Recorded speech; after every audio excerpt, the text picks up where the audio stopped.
in an email that is labeled Starship, because one time I did a poetry feature at Starship, which is a really cool place that has a library for radical cool stuff. So you should go. Chris, raise your hand. He lives there, and they do cool stuff there, and you should talk to him. They're having a show there next week. Yay! Audrey, who played earlier, is going to play that show. So you should all go. Starship poetry.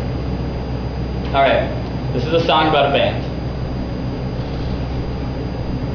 It's 8 o'clock and the show is running an hour behind because the sound system didn't quite get there until 6:15. 100 of us crammed into a small VFW in a small town nobody had ever heard of, and 5 sweaty kids from Texas shredded their guitars up until they were no longer in tune. Professionals would have stayed in tune or tried to, but they weren't professionals. They were just 5 dudes living a dream who had either gotten lucky or worked real hard or both. It was 1995 and I was about to find out for the first time that all of my favorite bands of all time are from Texas.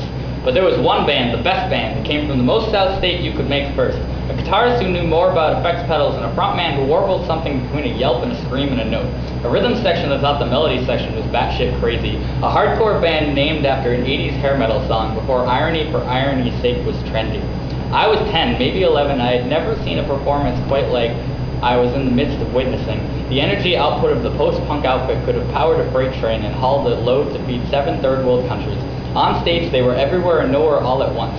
It really, truly was the only time I had ever had faith that an omnipotent being existed. You see, God had decided that the world needed a new hero, and in his or her mind and outside of time, felt that their hero should be north of the border of Mexico. So God took in his or her hand the spirit of greatness.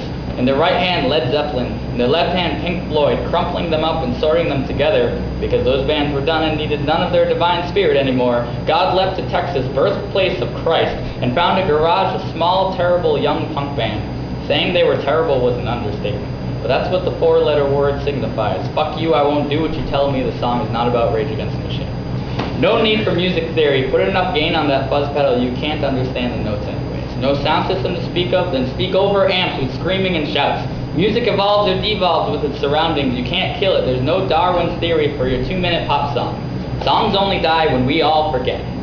But these youngsters would not forget or even forgive. Through every bent chord and intentionally broken string made up key change. Granted in greatness they were left their state to preach their dream wherever they could.